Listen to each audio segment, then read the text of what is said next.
Y vamos a ver las definiciones ahora. Ok, pero es un tema muy importante. Yo sé que no todos van a ser pediatras, no quiero competencia. Sé que muchos van a ser cirujanos, qué sé yo. Pero dominar este tema, manejar este tema es inherente al médico. No podemos escaparnos.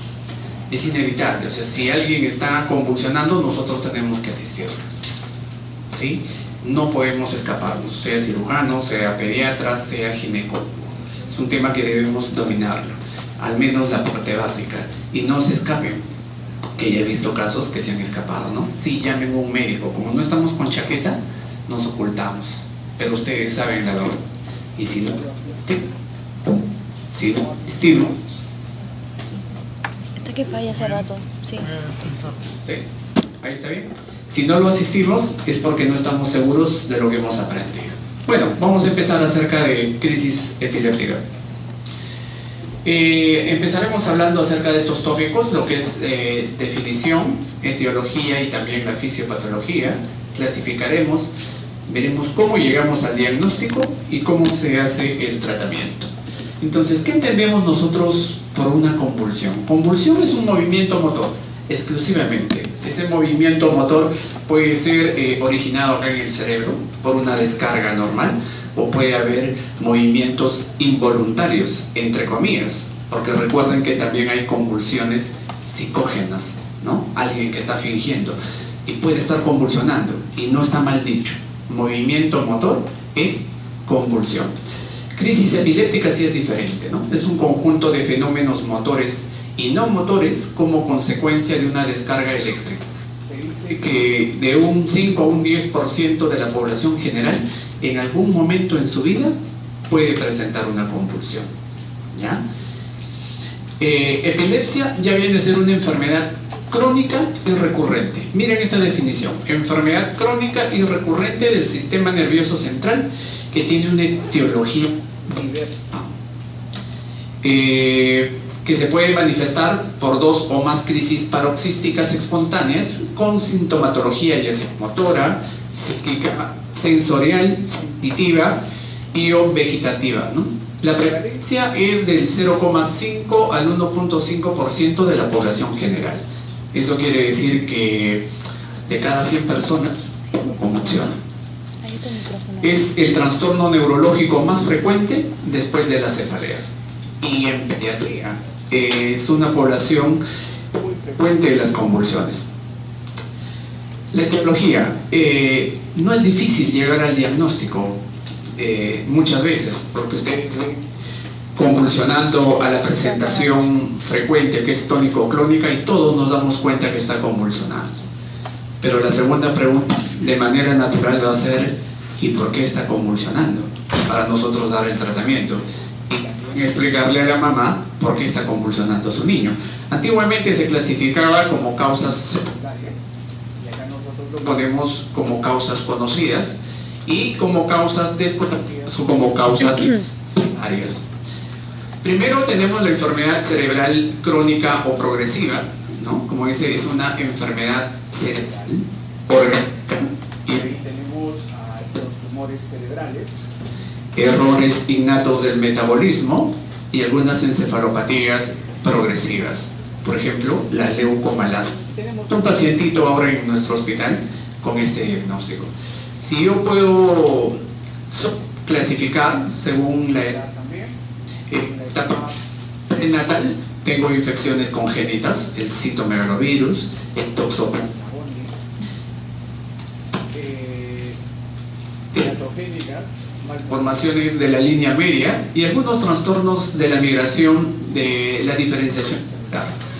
En la etapa perinatal, encefalopatía hipóxico-isquémica, de repente una de las causas más frecuentes, ¿no? Es importantísimo. El momento del parto es un momento crítico, muchachos. Ya, una gestación maravillosa, muy buena, sin complicaciones aparentes, pero el momento del parto puede desencadenar en cualquier momento una complicación. Y la complicación más temida para el pequeño, ¿cuál es? La parte hipóxico-isquémica. Y este pequeño error lo puede pagar para toda la vida. Dañado el cerebro, no hay vuelta atrás. una hemorragia intracerebral en el pequeñito, infecciones del sistema nervioso central como el citomegalovirus, trastornos metabólicos, ¿no?, que pueden generar y desencadenar convulsiones. En la etapa postnatal, si es inmediata, la hipoglicemia. Por eso es importante que un recién nacido lacte. Si no lacta, la tenemos con fórmula, inevitablemente, porque la hipoglicemia es catastrófica. No solo es la convulsión, y paró la convulsión y no pasó nada. Hay secuelas, igual la hipocalcemia, la hiponatremia. Los traumatismos o también las sustancias tóxicas como el plomo, el mercurio. Hay poblaciones en nuestro interior que están expuestas a estas sustancias tóxicas, ¿no? Enfermedades vasculares, un poco más raro, pero sí hemos tenido casos de aneurisma, por ejemplo. Hay infecciones que duda cabe, ¿no? Dentro de las causas desconocidas o primarias, epilepsias idiopáticas, que es un origen desconocido, ¿no? Y cuando hacemos referencia a epilepsias criptogénicas, sabemos que hay una etiología existente, pero no lo conocemos cuál es. Parecido, de repente, más práctico para la edad pediátrica, lo dividimos en la etiología según la edad. En neonatos habíamos mencionado que en la cabeza está la parte hipóxica isquémica, ¿no? Hemorragia intracerebral, traumatismos, un ruido exagerado, la luz intensa suficiente para que el niño sangre a nivel del cerebro, y ese sangrado puede generar convulsión. Si la hemorragia intracerebral es por esta, quítame esta paja, el niño puede sangrar. Cuanto más prematuro, más riesgo de sangrado en el cerebro. Infecciones agudas del sistema nervioso central. Un pequeñito es vulnerable, su sistema inmunológico es muy pobre, y el 90% de las muertes es en la etapa neonatal, y lo que lo mata es una infección, y la infección 30% se aloja en el cerebro, o sea, es una meningitis. Abstinencia de drogas, de repente la mamá es consumidora y el niño puede convulsionar, ¿no? En niños más grandes, a la cabeza, las convulsiones febriles, convulsiones benignas, aparatosas en su presentación, pero al fin y al cabo convulsiones benignas. Trastornos genéticos, trastornos del desarrollo, traumatismos, generalmente ya los escolares, ¿no?, 6, 7 años, pueden ser causa de convulsión los traumatismos. En adolescentes, que duda cabe, los traumatismos, trastornos genéticos, las causas infecciosas, dentro de estas parasitarias como la neurocistociarcosis, ¿no?, que es la primera causa de convulsión infecciosa en el adolescente. Bueno, también acá le he puesto en adultos jóvenes, traumatismos, abstinencia de alcohol, así es que aquellos que quieren dejar el alcohol, de a poquito, ya saben que el riesgo de convulsionar es alto, ¿no? ¿Y cómo se producen las convulsiones? Acá tenemos algunas teorías, no está muy claro, pero como menciona acá el gráfico, vemos que hay una alteración en el balance, ¿no? Hay un desbalance entre los neurotransmisores. Tenemos neurotransmisores excitatorios y en el otro lado neurotransmisores inhibitorios, pero cuando hay una pérdida del equilibrio se produce la convulsión. Otro motivo, alteración de la síntesis energética o alteraciones en la membrana celular, porque hay alteración a nivel de los canales del potasio TPasa, ¿no? Entonces habíamos mencionado exceso de neurotransmisores excitatorios, ¿no?, y deficiencia de los neurotransmisores inhibitorios como el GABA. Alteraciones de la síntesis energética, la hipoxemia, la isquemia y también la hipoglicemia son entidades que pueden comprometer la integridad de la cadena respiratoria mitocondrial, ¿no? Y lo que va a generar es una disminución en la síntesis de los productos fosforilidados como el ATP. Entonces altera la función de la bomba sodio-potasio ATPasa, que es el encargado del mantenimiento de la homeostasis. Habíamos mencionado el desbalance entre los neurotransmisores, ¿no? Está en un equilibrio, es como una balanza. Se incrementa el glutamato, que es un excitatorio, un neurotransmisor excitatorio, convulsiona. Hay una disminución del GABA, que es inhibitorio, convulsiona. Este es el gráfico que menciona de los neurotransmisores inhibitorios, como dice acá, la disminución de las concentraciones cerebrales del GABA ocasionan la acción de neurotransmisores excitatorios, ¿no? Es como un equilibrio de fuerzas. Alteración en la membrana celular. El calcio y el magnesio interactúan con la membrana celular, ¿no? Hay una inhibición del movimiento del sodio a través de la membrana celular. Por tal razón, es de esperar que la hipocalcemia y la hipomagnesemia desencadenen un incremento en la entrada del sodio a la célula y por consiguiente la despolarización, que es el inicio de la convulsión. Este es el pequeño resumen. Disminución del GABA o aumento del glutamato genera una alteración y por ende la convulsión. También hay una clasificación más clara que sigue vigente desde la década de los 90, es la clasificación de la ILAE, que es la Liga Internacional contra la Epilepsia, ¿no? Entonces ellos lo clasifican según el movimiento motor que presentas. Entonces hay convulsiones parciales, convulsiones generalizadas primarias y convulsiones no clasificadas. Y dentro de las parciales tenemos varios tipos, ¿no? Las parciales simples, las parciales complejas y las convulsiones parciales con generalización secundaria. Dentro de las generalizadas tenemos ausencia o pequeño mal o petit mal, que es muy común en la edad pediátrica, y ahora vamos a ver las características. Las tónico-clónicas o gran mal, que es lo que cuando yo digo una epilepsia o una convulsión, rápidamente nos remitimos acá a las convulsiones tónico-clónicas, ¿no? Movimientos clónicos, el músculo está fuerte, tónico, pérdida de la conciencia, el paciente está en el piso, etc. Aquí es básicamente para reforzar cómo se da la propagación de la crisis. Habíamos mencionado crisis parciales y generalizadas, pero recuerden que esto es una clasificación estrictamente académica, ¿ya?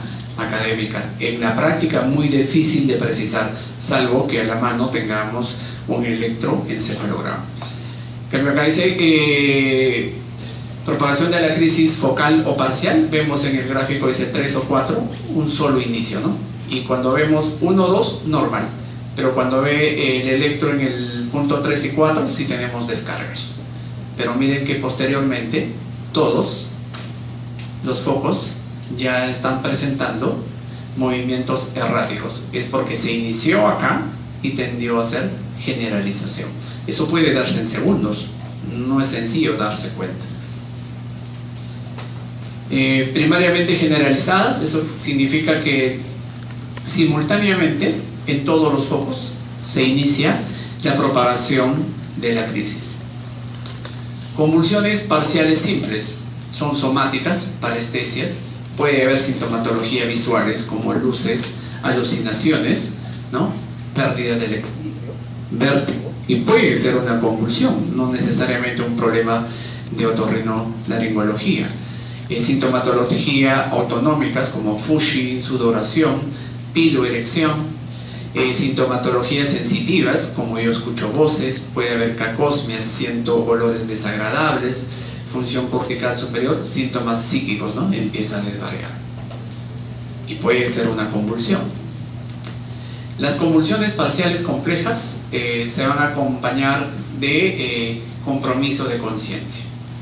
Generalmente es transitoria, que puede ir de segundos a minutos, frecuentemente con aura, es de inicio súbito, hay una amnesia anterógrada, puede haber automatismos, o sea, el paciente puede, aparte de perder la postura, hacer relajación de esfínteres, etc., ¿no? Afasia posictal.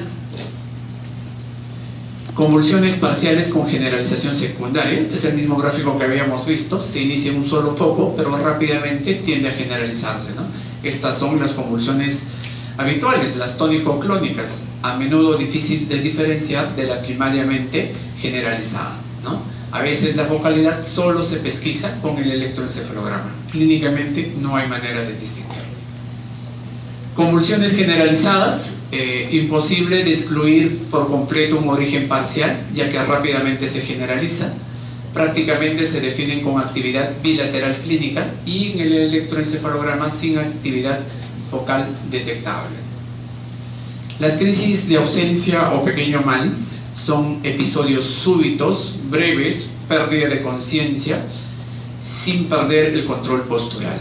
Entonces, esto es un tema muy importante en la etapa infantil, porque este niño puede tener cientos de convulsiones en un día, puede durar un par de segundos. El niño puede hacer una presentación de mirada fija, como que tiene una mirada perdida, y el niño está convulsionando. O de manera recurrente se le cae el lapicero de las manos y puede ser una convulsión. Mucho cuidado con el pequeño mal o petit mal.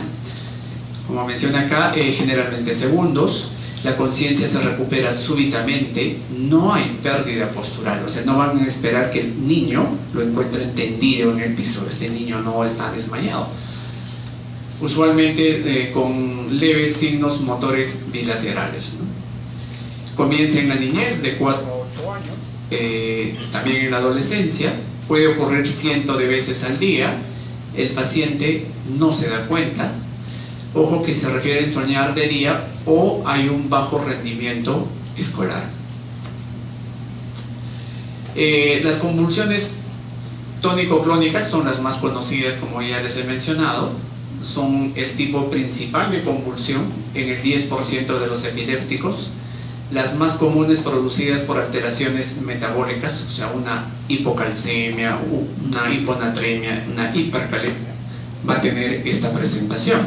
Es de inicio súbito, contracción muscular tónica, la laringe, puede haber un grito o un llanto fuerte, a especie de un aura, alteraciones respiratorias, acumulación de secreción. Hay cianosis en estos pacientes. Recuerden que una manera de darse cuenta de que el paciente sigue convulsionando en esta patología es la triasis y la cianosis. El paciente está desaturando. Los músculos masticadores, se puede morder la lengua, el paciente puede lesionarse, ¿ya? Hay un aumento del tono simpático, hay un aumento de la presión arterial, la frecuencia cardíaca, de la midriasis. Cuando un paciente está convulsionando, cuando hay movimientos tónico-clónicos, como les vuelvo a repetir, no es difícil saber que estoy frente a una convulsión. Pero cuando es una convulsión tónica y tienes la sospecha que el paciente puede estar fingiendo, remítanse a ver a los ojos. Si este paciente tiene midriasis, está convulsionando. O sea, la presentación es tan diversa que nosotros no necesariamente vamos a hacer un diagnóstico rápido. En este caso sí, el paciente tiene movimientos tónicos clónicos, entonces es difícil no darse cuenta. Después de 10 a 20 segundos evoluciona una fase clónica, la fase de relajación va aumentando en tiempo hasta el cese del periodo ictal, que dura usualmente hasta 1 minuto. La gran mayoría de las convulsiones no van más allá de 2 minutos. La gran mayoría de los pacientes llegan en un estado posictal, pero cuando el paciente llega convulsionando a nuestra emergencia, asustémonos. Probablemente ese paciente ya está en estatus convulsivo, como lo vamos a ver más adelante. En el periodo posictal, sin respuesta, hay flacidez muscular, también puede haber salivación excesiva y relajación de esfínteres, ¿no? La recuperación de conciencia es gradual, que puede ir de minutos, inclusive hasta horas.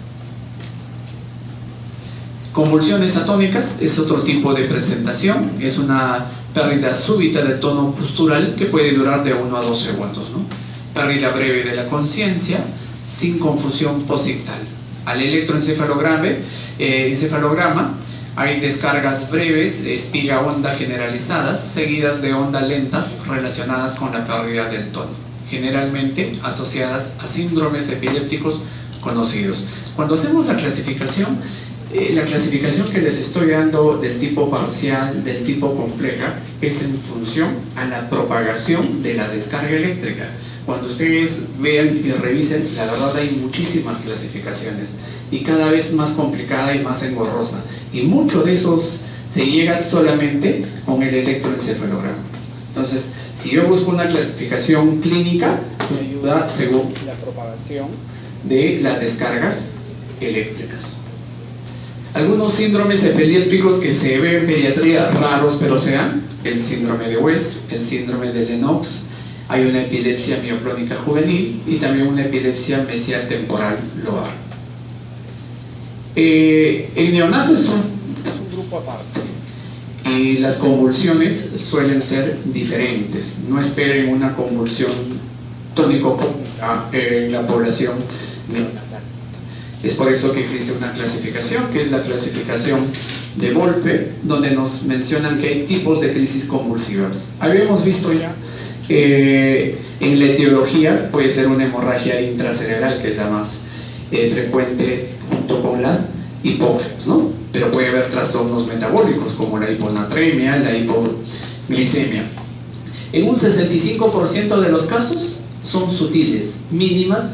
¿Y de qué manera son sutiles? El paciente, como les vuelvo a repetir, no es movimiento tónico-cómico, solamente puede ser sensación de succión, como si estuviera moviendo la boquita, o unos movimientos de los pies, como si estuviera pateando, y ese niño puede estar convulsionando.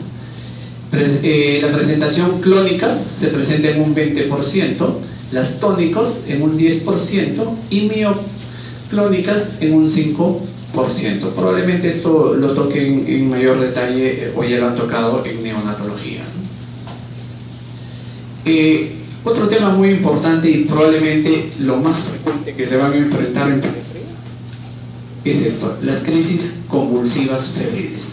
Les había mencionado, su presentación es benigna, pero aparatosa. Es una convulsión habitualmente tónico-clónica, ¿no? Entonces, hay dos tipos. La convulsión febril simple, cuya característica es que tiene un tiempo de duración menor de 15 minutos, su presentación es generalizada y única durante el episodio febril agudo o en menor de 24 horas, ¿no? Se va a dar en niños de 6 meses a 5 años. Pero una condición importante es que no debe tener alteración neurológica. El episodio febril se origina fuera del sistema nervioso central. Esa es la condición primaria para yo decir que estoy frente a una convulsión febril. Si hay una simple, tenemos una presentación compleja y los parámetros a evaluar son las mismas. Lo que cambia, por ejemplo, la convulsión ya no es generalizada. En la compleja es parcial. La duración no es menor a 15 minutos, es superior a 15 minutos.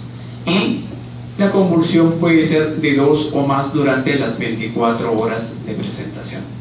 Es decir, el episodio febril se origina fuera del sistema nervioso central, sí, igual que la otra. La condición es esa, no debe haber o no debe ser el sistema nervioso central el foco de la fiebre.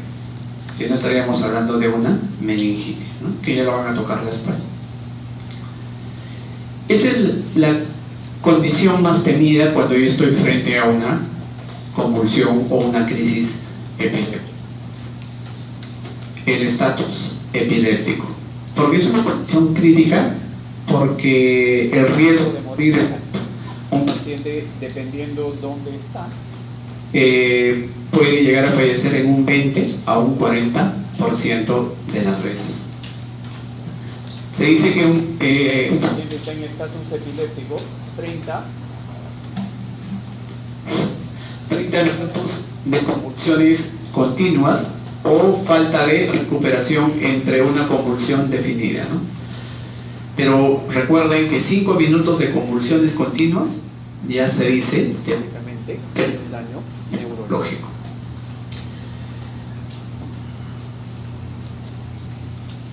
Tres convulsiones definidas en términos de 1 hora. ¿A qué se hace referencia? También se dice que está frente a un estatus convulsivo si un paciente de repente convulsionó 5 minutos, está en una etapa posictal y nuevamente vuelve a convulsionar. O sea, el paciente no despierta y lo hace 3 convulsiones en 1 hora, también está en estatus convulsivo. El estatus puede dejar secuelas en el paciente, por eso debe de ser tratado rápidamente. Se dice que su incidencia es de 10 a 50 por 100.000 habitantes al año, ¿no? La mortalidad de 8 a 20%. Sí, pero en nuestro medio este porcentaje se incrementa. Las causas en pacientes que son epilépticos: abandono de fármacos antiepilépticos o de causas metabólicas. Factores que desencadenan una crisis: las más frecuentes son abandono de la medicación, alteraciones metabólicas, uremia, hiper o hipoglicemia, alteración del calcio, privación brusca alcohólica o de benzodiazepinas, intoxicación por droga o fármacos, por ejemplo la isoniazida, metilsantina, antidepresivos. ¿De qué manera estos generan convulsión? No, estos no generan convulsión, pero lo que sí generan como efecto secundario es disminuir la acción del GABA, de estos neurotransmisores inhibitorios. Entonces el umbral de la convulsión ya no es alta, el umbral de la convulsión baja, por lo tanto el paciente convulsiona. Dentro de los factores también tenemos los traumatismos, tumores cerebrales, infecciones del sistema nervioso central, meningitis, encefalitis, alteración del ciclo sueño-vigilia, el despertar súbito, así es que dormilones ya tienen una justificación, pueden convulsionar si despiertan rápido. Fatiga y ejercicio, ¿ya? También puede llevarles a convulsión. El diagnóstico es eminentemente clínico, como ya les había mencionado, pero si yo quiero hacer un diagnóstico más fino, tengo que apoyarme en el electroencefalograma, tengo que apoyarme en una imagen o exámenes de electrolitos para llegar al diagnóstico.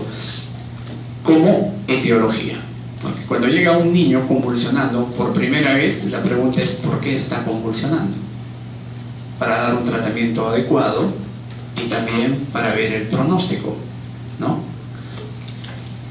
Historia clínica, antecedentes familiares, antecedentes personales, edad de aparición de la crisis, características de la crisis. Ya les había dado imágenes anterior, la etiología según la edad, ¿no? Características de la crisis, ¿no? Si hay desviación de la mirada, a qué lado, dice que el ojo mira al foco de la convulsión o al lado de la lesión. En el examen físico también tengo que hacer un examen general y sobre todo la exploración neurológica, ¿no? Pruebas complementarias, bioquímica, sodio, potasio, calcio, magnesio, fósforo, glucosa, urea, creatinina, si tengo un paciente con insuficiencia renal o tengo un paciente con una hepatopatía, también hay encefalopatías hepáticas, encefalopatías renales como causas de convulsión. Raro en la población pediátrica, pero se puede dar. Factores de la coagulación, puede ser un sangrado, electroencefalograma, una tomografía y también una punción lumbar. En una punción lumbar, básicamente buscando infección. Después de esta presentación van a hablar acerca de la meningitis, ¿no? Resonancia magnética es una prueba más sensible y específica que se está utilizando últimamente, ¿no? Hay el PET scan, son pruebas complementarias que nos van a ayudar al diagnóstico. Con respecto al tratamiento, hay algunos principios que debemos respetar, como la monoterapia, por ejemplo, de inicio, utilizar una dosis mínima eficaz. Se dice que con una monoterapia del 50 al 60% controla su epilepsia. El uso de un solo fármaco reduce el riesgo de efectos adversos, interacciones, costos y facilita el cumplimiento terapéutico. ¿Eso qué significa? Que nosotros cuando iniciamos, siempre iniciamos con monoterapia, un solo fármaco, ¿ya? Elegir el fármaco más adecuado para cada caso, según el tipo de crisis epiléptica que sufra el paciente. Ya les voy adelantando, en pediatría el fármaco de primera elección para controlar la epilepsia es el ácido valproico, ¿ya? El ácido valproico. La dosis se calcula en función de la edad, del peso del paciente, como todo en pediatría. Iniciar el tratamiento de forma progresiva y con ascenso de la dosis a lo largo de los días. Puedo iniciar, por ejemplo, el ácido valproico con 20 miligramos por kilo y de repente voy subiendo la dosis de manera progresiva si mi paciente no controla la convulsión. Es importante, antes de iniciar un tratamiento con estos fármacos, hacer un perfil hepático. El riesgo de hacer daño hepático es alto. Recuerden que un tratamiento para convulsión no es de una semana ni de un mes, generalmente es 6 meses a 2 años. Monitorización, determinar los niveles del fármaco en sangre, ¿no?, hasta encontrar el rango terapéutico. Cuando no se consigue el control de la crisis, cambiar de fármaco o añadir un nuevo fármaco. La eficacia y tolerancia se define por la ausencia de crisis, la tolerancia por la ausencia de efectos adversos. Ese es el fármaco ideal, ¿no?, que sea eficaz y que sea tolerante por el paciente. Con respecto a las medidas generales en el tratamiento, tenemos un paciente que nos llegó convulsionando. Acá es el ABC, no es como un paciente que está en paro cardiorrespiratorio, que es el CAB. Acá estoy frente a ABC. Mantener la vía aérea permeable, poner al paciente en decúbito lateral, retirar cuerpos extraños de la boca o secreciones, y la colocación del tubo de Mayo o tubo de Guedel, ¿no? Aspirar secreciones si tengo el aspirador. Proteger al paciente para evitar lesiones por traumatismos o caídas. Valorar la administración de oxígeno con mascarilla mínimo al 50%. Canalización de una vía venosa periférica. Recuerda que el paciente de repente llegó en posictal, pero hay el riesgo que vuelva a convulsionar. Informarse del tratamiento que ha estado recibiendo antes de llegar al hospital, que de repente es un paciente que ya no es su primer episodio. Saber qué medicamento ha estado recibiendo, la dosis y desde cuándo, ¿no? Monitorizar las constantes vitales, presión arterial, temperatura, frecuencia cardíaca. En el caso que se trate de un paciente pequeño, neonato, y mi sospecha es alta, que es una hipoglicemia y no tengo probablemente tiras reactivas o un laboratorio a la mano, ustedes pueden usar dextrosa al 10%, 12 cc por kilo de peso. Pesa 3 kilos, 3 por 2, 6 cc. ¿Ya? Pero siempre dextrosa al 10%. Este es un algoritmo. Ya nos faltan 3 diapositivas, chicos, ya vamos a terminar. Es el manejo de la convulsión. Habíamos mencionado que son las medidas generales. El ABC, aspirar secreciones, ponerle una postura adecuada, y de ahí el tratamiento farmacológico. El manejo de inicio es el Lorazepam o el Diazepam que tenemos acá en nuestro medio. En el paciente pediátrico de 0,25 a 0,35 miligramos por kilo, y esperamos. Esa espera que es interminable, los segundos se hacen eternos porque el paciente sigue convulsionando, ¿no? Si el paciente sigue convulsionando más de 5 minutos, generalmente nosotros en nuestro hospital esperamos 3 minutos. Si el paciente sigue convulsionando, ya nosotros estamos preparando paralelamente la epaminización, ¿no? Epaminización se llama al uso de la fenitoína, ¿no? La fenitoína usamos a veces una dosis de ataque en bolo de 20 miligramos por kilo, ¿no? En otros países usan la fosfonitoína, ¿no? No lo tenemos, la verdad, acá en nuestro medio. ¿Qué pasa si el paciente continúa con la convulsión? Doy una segunda dosis de fenitoína. Ya no es a una dosis de carga de 20, por si acaso la dosis va de 5 a 10 miligramos. Miren, ya pasó 3 y de repente el paciente sigue convulsionando. Entonces, ¿qué nos dice que debemos utilizar? Fenobarbital. El fenobarbital, que es un barbitúrico, a 20 miligramos por kilo. El paciente sigue convulsionando, ¿no? Doy una dosis adicional de fenobarbital. La dosis es menor, igual de 5 a 10 miligramos. Pero si el paciente sigue convulsionando porque está en estatus, y evidentemente no estoy manejando la causa que ha producido la convulsión, el siguiente paso es anestesia con midazolam o propofol. Rara vez vemos estatus convulsivos refractarios, que muy a pesar que está recibiendo tratamiento, el paciente no para la convulsión. Yo me recuerdo un paciente del 2004 que 2 días no paró de convulsionar, falleció.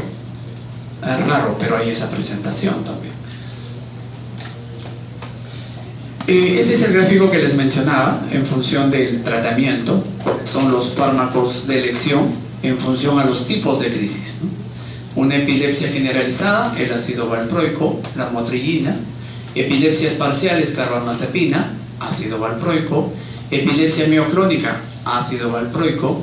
Crisis de ausencias, ácido valproico. Es por eso que nuestro gran aliado en convulsión en pediatría, para evitar nuevos episodios de convulsión, es el ácido valproico.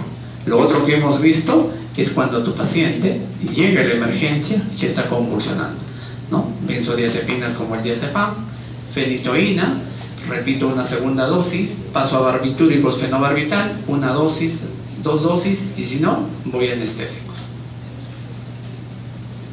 Y eso es todo, chicos. No sé si hay alguna pregunta o alguna duda con respecto al tema. ¿Ninguna? Entonces le doy pase al doctor Benny.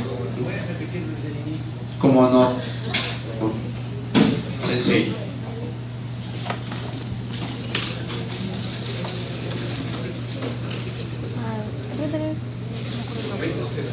Convulsión febril y fiebre por convulsión.